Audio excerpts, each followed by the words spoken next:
The night that changed everything. It was an unusually calm night, one of those rare evenings where the world seemed to be holding its breath, waiting for something to happen. The hum of the streetlights above, combined with the occasional whoosh of a passing car, created a gentle rhythm, almost like a lullaby. Marcus Taylor, the kind of man who could often be found at the center of every room, was driving home with his close friend Darius. They had just attended an exclusive event, a gala celebrating African American leadership and excellence, a night that had filled them both with a sense of pride and purpose. The kind of event where you leave feeling inspired, motivated, ready to face the challenges of tomorrow. As they drove down the quiet street, reflecting on the evening's conversations and the powerful speeches they'd heard, Marcus's mind began to wander. He thought about his career in law enforcement, his long-standing commitment to serve and protect, and the obstacles he had overcome as a black man in a field often associated with racial tensions. At times, Marcus felt like an outsider, but he knew the importance of his role. He knew that every decision he made could either be an example of progress or a setback. He often reminded himself that he had to be better, work harder, and achieve more than his colleagues if he wanted to break the stereotypes that seemed to cling to him. Darius, on the other hand, was less reflective, more laid back. A childhood friend of Marcus, Darius had been with him through thick and thin. They'd grown up in the same neighborhood, shared the same struggles, and now found themselves at similar career heights. Darius was a respected police captain, known for his calm demeanor and excellent track record. They both understood the weight of their responsibilities, but tonight was about unwinding. A quiet drive home after a successful evening. Suddenly, as the car passed under a flickering streetlight, Marcus noticed something in the rearview mirror that pulled him back to reality, a pair of flashing blue lights. The sudden appearance of the police car sent a chill through him, despite the fact that they had not done anything wrong. He instinctively checked his speedometer. 43 miles per hour. The speed limit was 45. They were well within the law. "Why are they pulling us over?" Darius asked, glancing nervously out the side window. There was no clear reason for the stop, and both of them could feel the tension mounting. It wasn't just the stop that bothered them. It was the feeling of uncertainty that hung in the air. Darius's voice had a subtle tremor to it, betraying the calm exterior he tried to project. Marcus kept his composure. He knew what this moment could signify, especially given the current climate in the country. As a black man, he had learned early on that even a routine traffic stop could escalate quickly. A mix of nerves and experience flooded his mind as he eased the car to the side of the road, the sound of tires crunching on gravel echoing through the still night. As the engine idled, Marcus could feel Darius's unease next to him. The two men exchanged glances, silently acknowledging the unspoken truth that neither of them was unfamiliar with racial profiling. It had happened too many times before. Officers might not see them as men of status or achievement. Instead, they might only see the color of their skin. The police car pulled up behind them, its lights still flashing with an almost rhythmic intensity.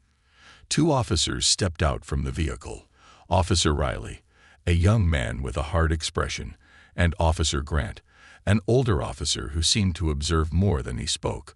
Riley approached first, his footsteps heavy, his body tense as if expecting trouble. When he reached the window, he didn't offer the typical greeting. "No, good evening, sir," or "How are you tonight?" He simply barked, "License and registration." Marcus had dealt with enough stops to know how to handle the situation. His calm demeanor was a shield against the rising tension. He slowly reached for his wallet, pulling out his ID and handing it to Riley without a word. He had nothing to hide. He knew he was within his rights, but something about Riley's approach felt off. The officer barely glanced at the ID before his sharp eyes shifted toward Darius. "You too," Officer Riley snapped, his tone more forceful now. He didn't ask for Darius's ID as politely as he had for Marcus. There was something about his attitude, aggressive, dismissive. Darius hesitated, sensing the unfairness of it all, but he handed over his ID anyway. trying not to let the officer see how much the exchange was rattling him. His frustration was palpable, but he knew the best way to handle it was with quiet compliance. He had learned long ago that raising his voice in situations like this rarely led to anything good. Marcus watched Officer Riley's body language closely. The younger officer's posture was tense, his jaw tight as he scrutinized their identification. The exchange was short, almost mechanical. And yet Marcus felt the weight of the moment, the suspicion in Riley's eyes, the unspoken assumptions that had nothing to do with who they were and everything to do with what they looked like. "Stay here," Officer Riley instructed gruffly, turning toward his partner. Marcus and Darius exchanged another glance. They both felt the heaviness in the air, like something was about to shift. Officer Grant, the older man, walked up to Riley, exchanging a few words that Marcus couldn't quite hear. The conversation was brief, but the body language between the two officers spoke volumes. Riley seemed to be agitated, while Grant remained calm, like he was trying to bring the situation back under control. But Marcus could tell that something was off. He could feel it in the pit of his stomach. This wasn't just a traffic stop. This was something else entirely. As Officer Riley and Officer Grant talked quietly between themselves, Marcus couldn't help but notice how they exchanged looks that suggested they weren't dealing with regular civilians. There was an unease in their movements, a hesitancy that hinted at something deeper. Minutes passed, and the tension continued to hang in the air. Marcus and Darius remained silent, waiting for the officers to make their move. They knew the drill by now, how these encounters could go.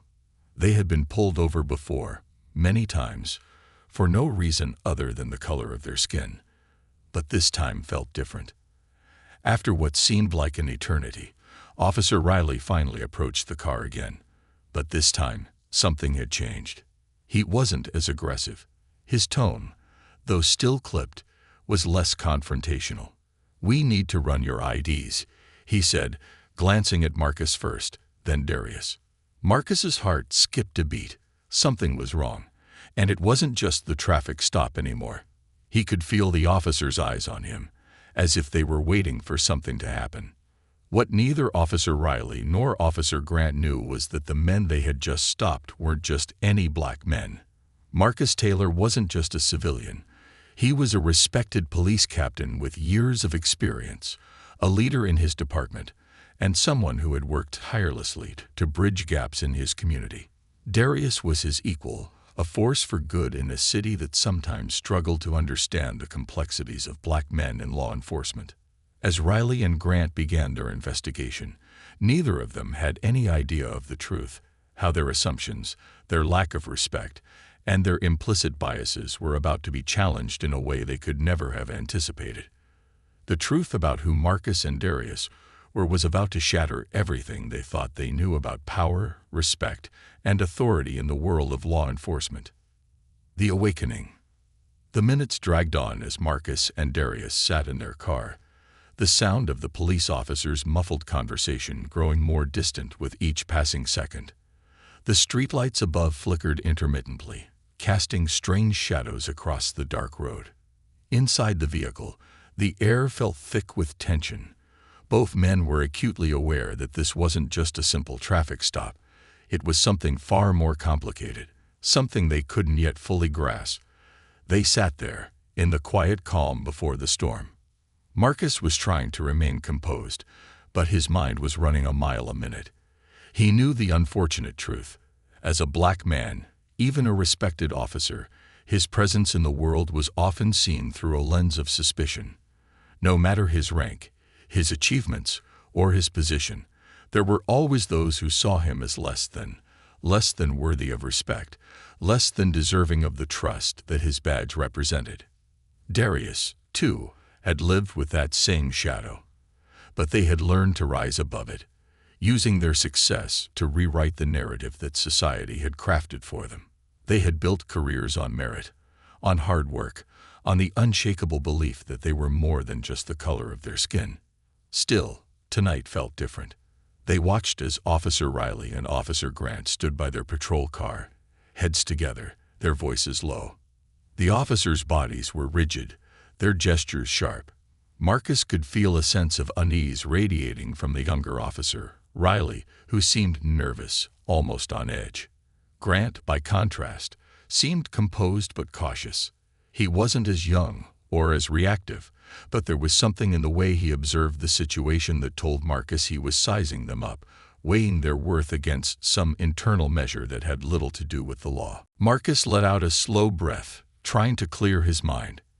He knew that these kinds of moments could turn dangerous quickly if handled poorly. The key was to stay calm, remain respectful, and not let fear dictate his actions. As much as he hated the unfairness of it all, he had learned long ago that every interaction with the police was a potential minefield. For a man like Marcus, one who had worked tirelessly to earn the respect of his colleagues and the community, every instance of racial profiling was a painful reminder that no achievement, no badge, could shield him from the biases of others. Darius, sitting beside him, looked over at Marcus, their eyes meeting with a silent understanding. The tension was palpable, but they both knew how to handle situations like this. They had been through enough similar moments in their careers to know that staying calm was the best course of action. Still, there was something about this stop that gnawed at Darius's mind. The aggressiveness of Officer Riley, the way the officers hadn't recognized their names, hadn't known who they were. It all felt wrong. "What do you think this is about?" Darius finally asked, his voice barely above a whisper, as if speaking too loudly might trigger something they couldn't control. Marcus shook his head, his expression hardening. "I don't know," he said quietly, "but it doesn't feel like a random stop." Darius frowned but didn't say anything more. They both knew that sometimes the truth was harder to confront than the questions. They had been subjected to the unfair realities of racial bias before, and tonight it seemed like the same thing was happening again. What made it worse, though, was the sheer ignorance on the part of the officers, how they couldn't recognize who Marcus and Darius were, how they couldn't see the men they were speaking to had earned their place, their rank, through years of hard work and sacrifice. After what felt like an eternity, Officer Riley returned to the car. He was holding a clipboard, his eyes scanning the IDs in his hand. His brow furrowed as he looked down at the papers, almost as though he were trying to decipher a code he couldn't quite understand. The air between the two men and the officers had shifted subtly. The initial tension was now joined by a lingering sense of confusion and suspicion on the part of the officers. Marcus kept his gaze steady, looking directly at Officer Riley. His voice remained calm, but there was an edge to it now, an unspoken challenge. "What's going on, officer? Is there a problem with our IDs?" Officer Riley hesitated for a moment before answering, his voice not quite as confident as before. "We just need to verify some details," he said, his tone curt. "Stay in the car." Without another word, he turned and walked back to his partner. This time, Marcus could see Officer Riley was holding the clipboard up, pointing at something to Officer Grant. The older officer glanced at the papers, his face unreadable. Marcus could see that there was an exchange of glances, a subtle shift in their body language as the officers processed something. Time seemed to stretch, each passing second amplifying the tension in the air. Marcus's mind was racing again. What were they looking at? What was so difficult to verify? He couldn't shake the feeling that this was all heading in a direction that could turn bad very quickly. He turned to Darius, whose jaw was clenched tightly. Darius had been through enough to know that when the officers began second-guessing their own judgments, it wasn't a good sign. Darius had his own thoughts, but he kept them to himself, unwilling to feed into the growing anxiety that was palpable in the car. It was then that everything shifted. The officers were still talking to each other when, at last, Officer Riley walked back toward their car. But this time, there was something different in his demeanor. His movements were more measured, less tense. His earlier aggression had dissipated, replaced by a palpable discomfort. As he approached the vehicle, he looked at Marcus, then at Darius. He paused, his eyes scanning them both with new recognition, though it took a moment for him to process the truth. I'm sorry," Officer Riley said, his voice lacking its earlier hardness. "There's been a mistake. We were." Before he could finish, Officer Grant cut in, his voice low but firm. "Let's go," he said to Riley, a sharp tone underlying his command. Riley looked up, clearly unsettled, but Grant motioned toward the patrol car, signaling that it was time to leave the awkwardness behind. Officer Riley hesitated for just a moment longer before nodding and stepping back. He looked at Marcus and Darius, his face flushed with embarrassment. "We made an error," Riley said quietly. "We didn't know who you were." Marcus and Darius exchanged a quick glance, both men understanding in an instant what had happened. The realization hit them both like a ton of bricks. The officers hadn't recognized them. They hadn't seen them for who they were, respected men, successful police officers, leaders in their community. Instead, they had seen them as just two black men sitting in a car on a dark street, an easy target for a stop based on little more than racial profiling. The truth was undeniable now. The officers had made a grave mistake, and they were left to face the consequences of their ignorance. But for Marcus and Darius, it was more than just a mistake. It was a wake-up call, a reminder of the prejudices that ran deep, even in the places they had hoped would be immune to them. For the officers, the truth was now clear. They had judged too quickly, had acted out of instinct rather than knowledge, and now they were left to confront the uncomfortable reality that they had failed to recognize two of their own. As Officer Riley and Officer Grant walked back to their patrol car, the weight of the situation seemed to settle heavily in the air. For the officers, the night had taken an unexpected turn. They had been forced to confront their own biases, and in doing so, had shattered their perceptions of what authority and respect truly meant. Marcus and Darius sat in silence for a few moments, each processing the encounter in his own way. Neither of them said a word at first. They didn't need to. What had happened tonight would stay with them forever, a stark reminder of the battles they fought not only in their careers but in their everyday lives. The hidden truths. The silence that followed the awkward encounter between Marcus, Darius, and the two officers seemed to stretch forever. The weight of the situation hung heavy in the air, each passing second filled with an unspeakable tension that neither man could easily shake. Both Marcus and Darius had been through enough to know that moments like these had a way of reverberating far beyond the initial confrontation. This wasn't just a case of a mistake made by two rookie officers. It was a reflection of a much deeper, more pervasive issue, one that neither of them could ignore. After a few long moments, Marcus finally broke the silence. His voice was steady, but there was an undeniable edge to it. "I can't believe this is happening, Darius," he said, shaking his head. "They didn't even recognize us. They didn't see us for who we are. They saw us as just two black men driving down the street. That's it." Darius let out a slow breath, the frustration in his eyes as clear as the night sky above them. "It's hard to believe, but it's the reality we live in, Marcus. No matter how much we achieve, no matter how much respect we earn, we're still seen through the lens of our skin color. And that's the hardest truth we have to face every single day." Marcus nodded, his fingers tightening on the steering wheel. He had faced discrimination before, subtle slights, condescending glances, assumptions made because of his skin color. But this was different. This wasn't just a random encounter with law enforcement. This was an institutional problem, one that ran so deep that even those who should have known better were blinded by their biases. The truth hit him harder than ever before. Despite everything he had accomplished in his career, he was still viewed through the same distorted lens that every other black man in America had to deal with. His achievements, his rank as a police captain, his reputation as a man of integrity, meant nothing in that moment. To Officer Riley and Officer Grant, he was just another person to be scrutinized, another man to be feared, and another suspect to be questioned. Darius, ever the realist, leaned back in his seat, crossing his arms over his chest. "We can't change people's hearts overnight, but what we can do is change their minds, one step at a time. Tonight, that was on them. But tomorrow, It might be on us. It's time we remind people what we've done, who we are, and why they can't ignore us anymore. Marcus glanced over at his friend, seeing the resolve in Darius's eyes.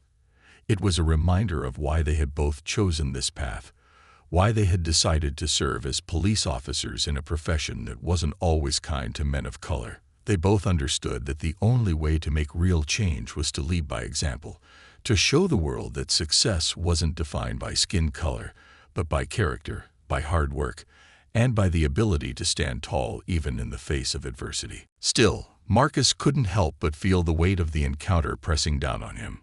Officer Riley's apology felt hollow. It wasn't enough. What did it matter that they had finally realized their mistake? It wouldn't change the way they saw the world. It wouldn't erase the years of ingrained prejudices that they have been raised with. And most importantly, it wouldn't fix the broken system that allowed this kind of treatment to persist. As Marcus and Darius sat in silence, the patrol car's lights still flashing behind them, they began to realize that this moment, uncomfortable as it was a turning point. It wasn't just about what had happened to them on the side of the road. It was about the work that still lay ahead. They both knew that they couldn't let this slip by as just another unfortunate incident. They had to confront the reality of the situation and take action, not just for themselves, but for every black man and woman who had ever been subjected to racial profiling. The two men knew that their careers had already set them apart, but it was moments like this that revealed how far the system still had to go. Marcus had earned his stripes through years of dedication, overcoming every barrier placed in front of him. Yet in the eyes of Officer Riley and Officer Grant, none of that mattered. He wasn't viewed as the man who had worked his way up the ranks, the man who had earned respect from his peers, the man who had helped build a stronger, more inclusive police force. No, in that moment he was just another black man on the side of the road. Darius's voice broke through Marcus's thoughts. "We can't keep letting these things slide, Marcus.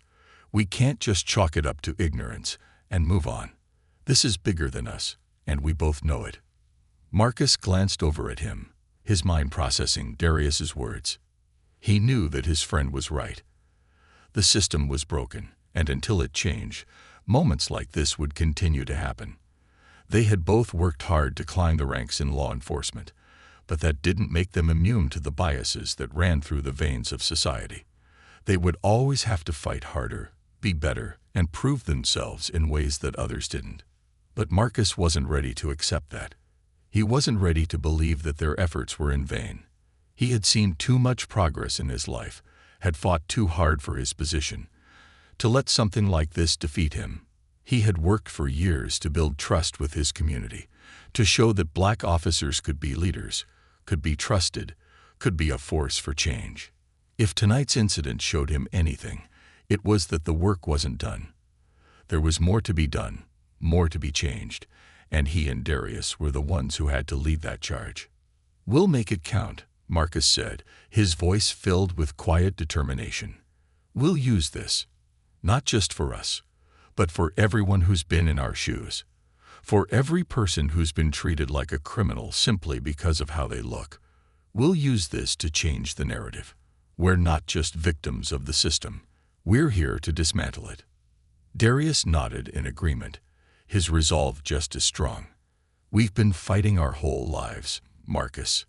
This is just another battle, and we're not backing down." As the patrol car finally pulled away, the blue lights fading into the distance, Marcus and Darius sat there for a moment longer, absorbing the weight of what had just transpired. It was a turning point, but it wasn't the end. They both knew that the journey ahead would be long and filled with obstacles, but it was one they would face together. They would push forward, undeterred by the bias, by the obstacles, and by the mistakes of others. They had a mission, one that went beyond the confines of their badges, beyond the streetlights that now flickered above them. They had work to do, and the world was watching. The ripple effect. The silence that followed the departure of the two officers felt suffocating. As Marcus and Darius sat in the car, the gravity of the night's events began to settle heavily on their shoulders. The flashing blue lights were now a distant memory, but the discomfort they had caused remained, lingering in the air like smoke that refused to dissipate. For a few minutes, neither of them spoke. The quiet between them wasn't born of unease. It was the kind of silence that only true understanding could create. They both knew what had just happened was more than a simple misunderstanding. It was a moment that mirrored the larger struggles they had both endured in their careers. The encounter with Officer Riley and Officer Grant wasn't isolated.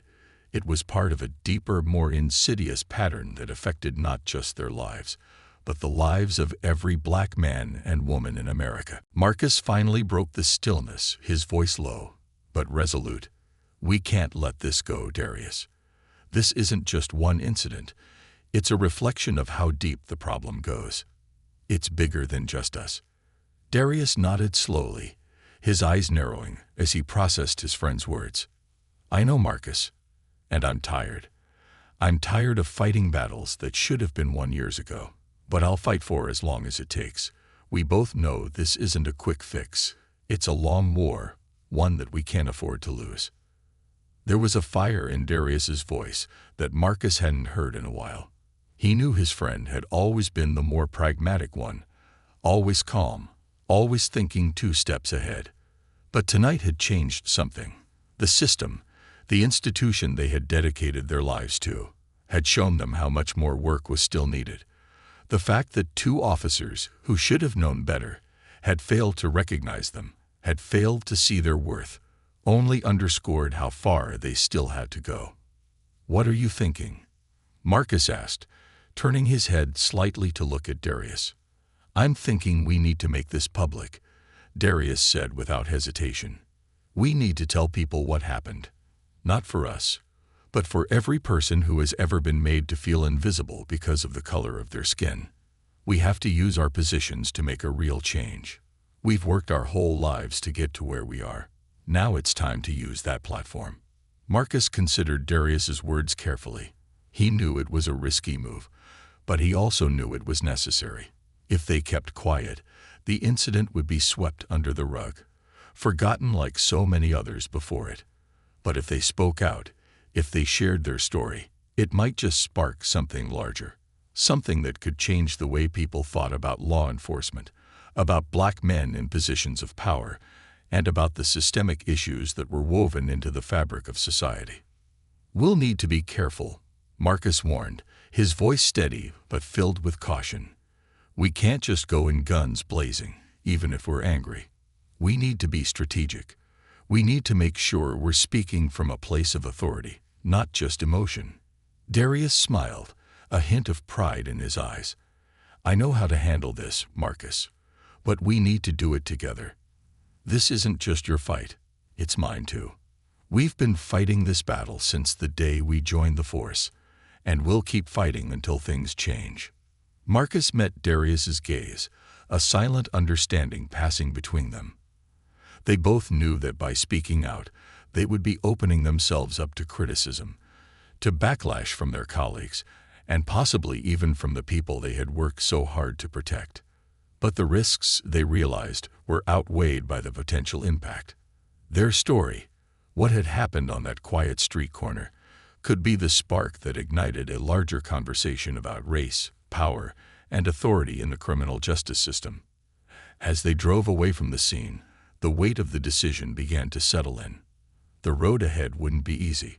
They had both spent years navigating the complexities of law enforcement, understanding its intricacies, and working tirelessly to build relationships with their communities. But they also understood that the system was far from perfect. The biases they had faced, the assumptions made about them based solely on their appearance, were not unique to them. It was a reality that countless others faced every day, and it was a reality they couldn't ignore anymore. The conversation continued as they drove, now more focused, more intense. They began to map out their plan.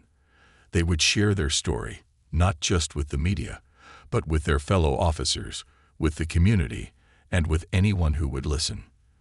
They would explain how their experience wasn't just an anomaly, but a symptom of a much larger issue that needed to be addressed. "We'll start by talking to the chief," Marcus said, his mind already working through the steps. We need to get buy-in from the department. If we're going to make any real change, we need support from the top." Darius nodded. "And we can't just talk about it. We need action. We need to propose training, workshops, something that addresses the root of the problem. Implicit bias, racial profiling, and the deep-seated prejudices that exist in the department. We can't just put a Band-Aid on this, Marcus. It needs to be real." Marcus's gaze hardened as he thought about the hours he had spent in police academies, working alongside officers who didn't understand the weight of what he and Darius had to face every day. He had spent so much time trying to prove himself, trying to be seen as just another officer in the department, but moments like tonight reminded him that he would always be perceived differently. That would never change, no matter how much he achieved. But what could change was the system itself, the way officers were trained, the way biases were addressed, and the way they interacted with their communities. "I agree," Marcus said, determination in his voice. "This isn't just about us. It's about making sure that no other black man or woman ever has to go through what we just experienced. We have to stand up and say, enough." The more they talked, the more Marcus felt a sense of purpose rising within him. He could feel the weight of the injustice still pressing on his shoulders, but now it was fueled by something else: resolve. He wasn't just going to let this incident define him. He was going to use it as a turning point, a moment that could change the trajectory of his career, and if he had his way, the careers of many others. As they discussed next steps, they both realized that they were no longer just two officers caught in a moment of racial profiling. They were about to become something more, a catalyst for change in a system that had long been resistant to reform. They were prepared to use their positions to fight not only for their dignity, but for the dignity of all the people they had sworn to protect. It wasn't going to be easy. The road ahead would be filled with challenges, opposition, and doubt. But Marcus and Darius knew one thing for sure: this was their moment to make a difference. The ripple effect of their decision to speak out would reverberate through their department, through the community, and maybe even beyond. And they were ready to ride that wave of change, no matter where it took them. The storm of change. The days following the encounter with Officer Riley and Officer Grant were a blur of phone calls, meetings, and deliberations. Marcus and Darius had made their decision. They would speak out. But the reality of what that decision entailed was beginning to sink in. They had both spent their careers in law enforcement, climbing the ranks and working hard to earn the respect of their colleagues and their communities. They had never been ones to stir up controversy, but this was different. They couldn't ignore the truth any longer. It wasn't just about their personal experience. It was about creating a system where no one, regardless of their race, had to fear the assumption of guilt simply based on how they looked. The first step was to go public. Marcus had always been a quiet leader, preferring action over words. But as he sat in his office, preparing for the press conference they had scheduled for the following day, he realized that this moment would define not only his career but the future of law enforcement in his community. He had seen too much injustice in his years as an officer to let it slide. This was his chance to make real change, to not just fight the system, but to fix it. He glanced over at Darius, who sat across from him, going through his notes with focused intensity. Darius, as always, was calm, strategic, and thoughtful. His approach was methodical, and Marcus admired his ability to stay steady in the face of uncertainty. It was Darius who had suggested they start with a press conference, then push for systemic change within the department. The media would be their platform to reach a broader audience, to expose the deep-rooted issues that had shaped their profession. But that wouldn't be enough. They needed action, real action, policy change, officer training, a reevaluation of the hiring process. It all had to be on the table. "What are you thinking?" Darius's voice pulled Marcus out of his thoughts. "I'm thinking about how we're going to be received tomorrow," Marcus admitted. "This isn't going to be easy. I've spent my whole career trying to be the example, trying to show them I'm just as good as the next guy. But I don't think they'll see it that way after tomorrow. We'll be targets for every officer who doesn't want to change." Darius nodded slowly, his expression serious but calm. "I know, but that's the price we have to pay. People need to understand that we're not doing this for ourselves. We're doing it for everyone who's ever felt like they didn't belong in this job or in society, simply because of their skin color. We've been in the trenches, Marcus. We know the damage that's done when this kind of thing goes unchecked. Tomorrow, we make it clear that enough is enough." Marcus's chest tightened as he thought about the backlash they would undoubtedly face. He had already heard murmurs of dissent among some of his colleagues. There were whispers that Marcus and Darius had gone too far, that they were bringing unnecessary attention to a problem that some believed was exaggerated. But Marcus wasn't concerned about those who didn't understand. He was focused on the officers who would be inspired by their actions, the ones who had been quietly struggling with the same issues, too afraid to speak up. Those were the officers he wanted to reach. Those were the ones who needed to see that change was possible. The night before the press conference, Marcus found himself restless. He couldn't sleep, his mind racing with everything that could go wrong. What if their story was dismissed? What if their department refused to listen? He had worked too hard to throw it all away. But he couldn't back down now. The truth was more important than his career. Darius had been the one to remind him of that. "You didn't get to where you are by being afraid, Marcus. You got here because you were willing to do what others wouldn't. Tomorrow, we do the same." The next morning, the weight of their decision still pressed down on Marcus's chest, but he pushed it aside as he walked into the press room. Darius was beside him, just as composed, his expression unreadable but resolute. The room was buzzing with anticipation. Reporters from local news stations, newspapers, and even national outlets were present, all eager to hear what the two men had to say.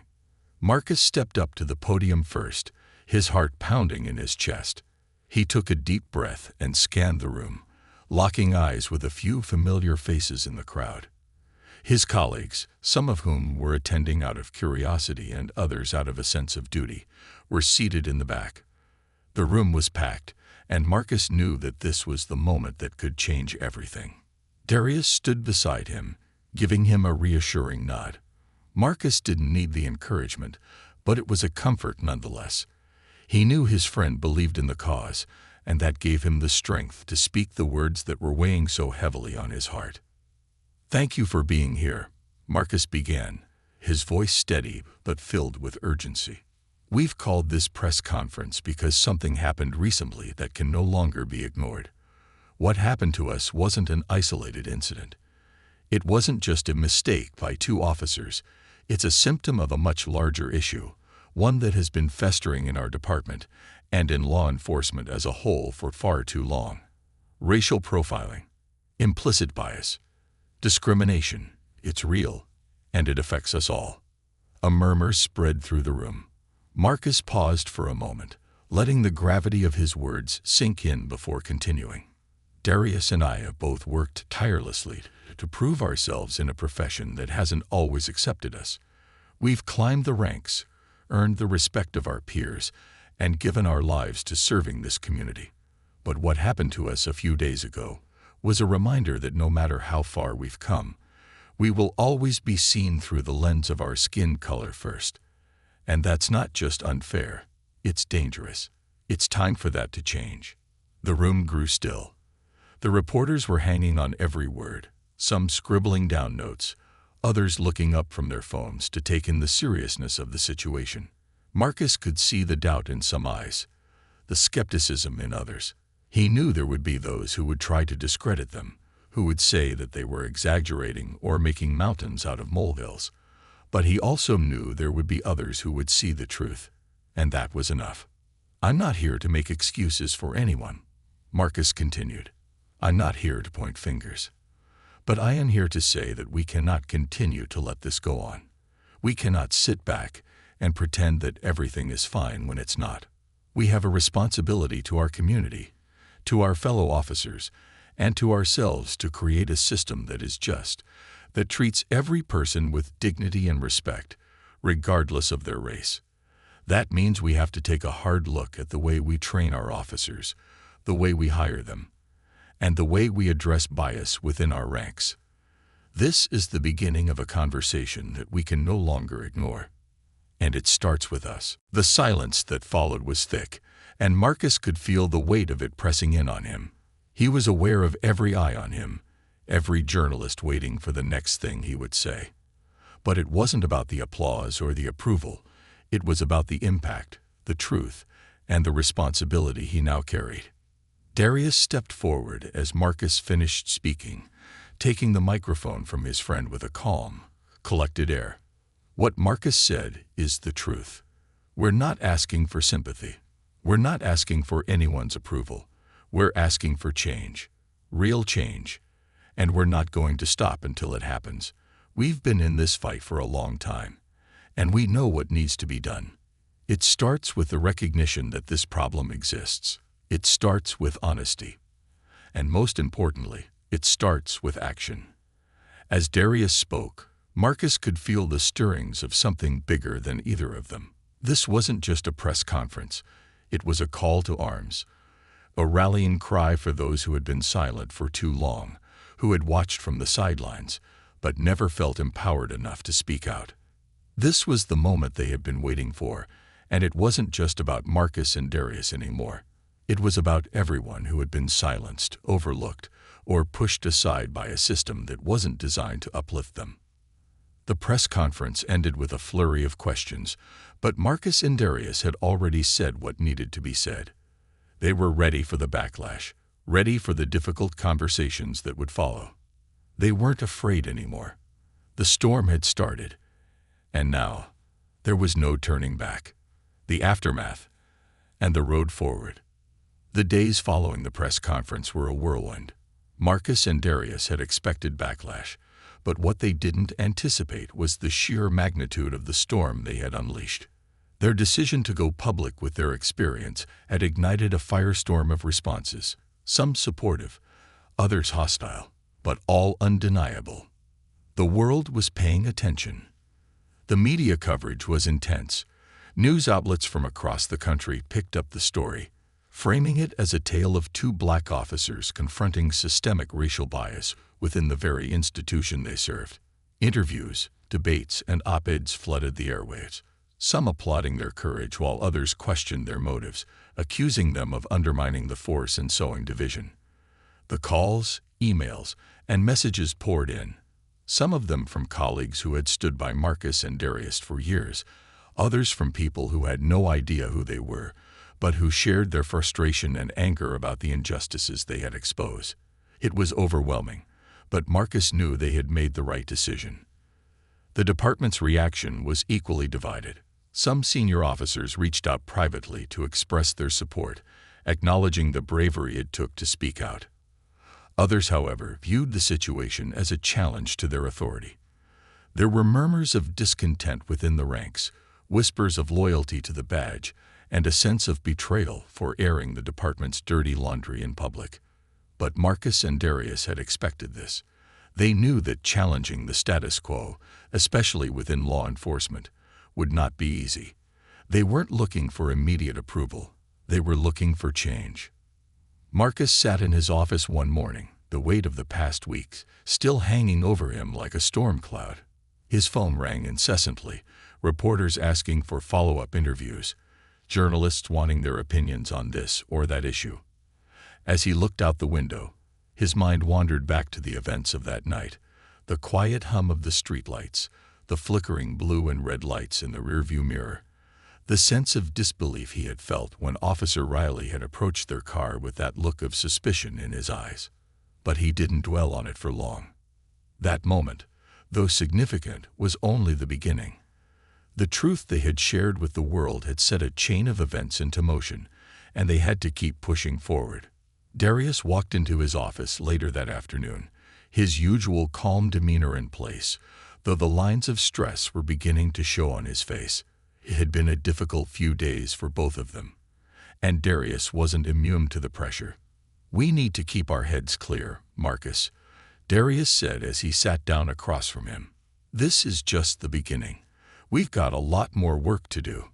Marcus nodded, leaning back in his chair. I know. I've been thinking about what comes next.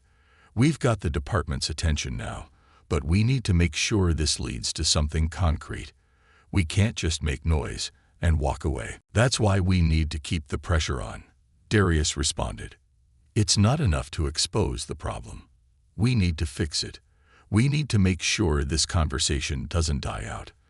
The momentum is here now, but if we let it slip away, it will be just another story that fades into the background. We have to turn this into a movement. Marcus looked at Darius, the intensity in his eyes matching the determination in his friend's voice. I agree. But how do we start? We're already in the fire. It's not like we can go back to business as usual. Darius leaned forward, his hands clasped together. First, we need to hold the department accountable. We need a clear action plan. We can't just rely on the media to push this forward.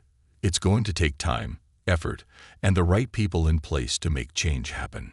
Marcus felt a fire ignite inside him.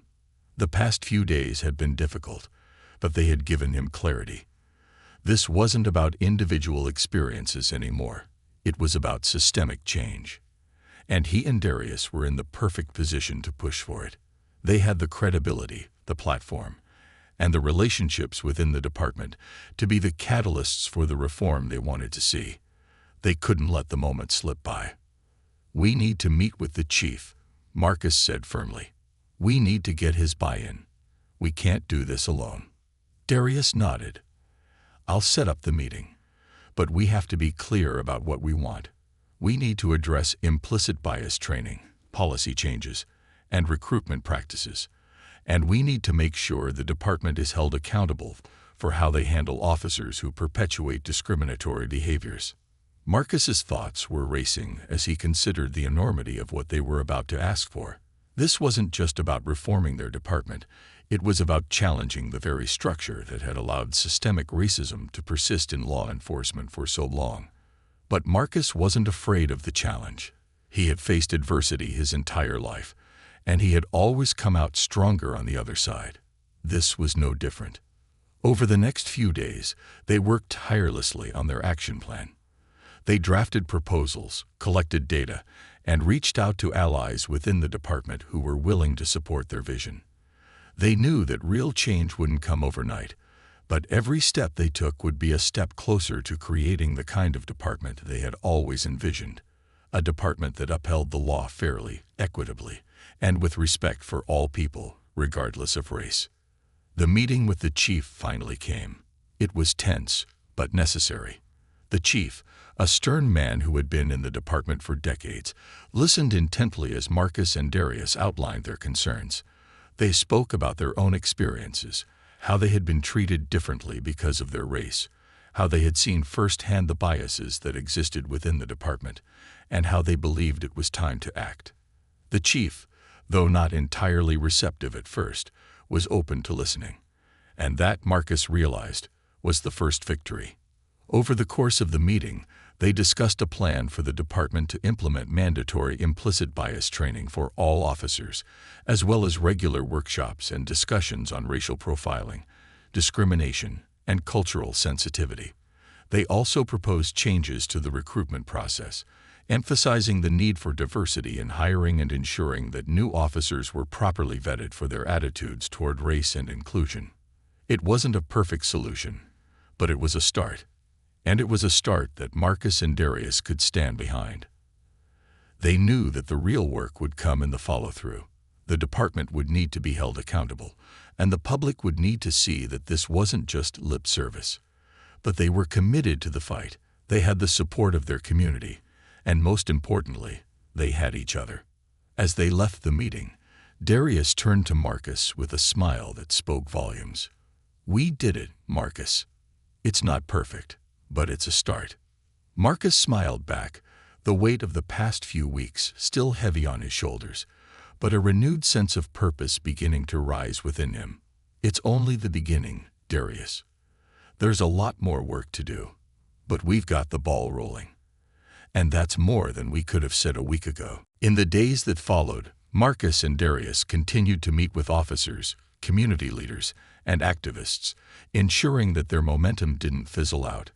They pushed for the changes they had proposed, ensuring that the department remained accountable and that the conversation about racial inequality in law enforcement remained in the forefront. They worked tirelessly to foster an environment where all officers could not only serve their communities but could do so with an understanding of the complexities of race, identity, and privilege.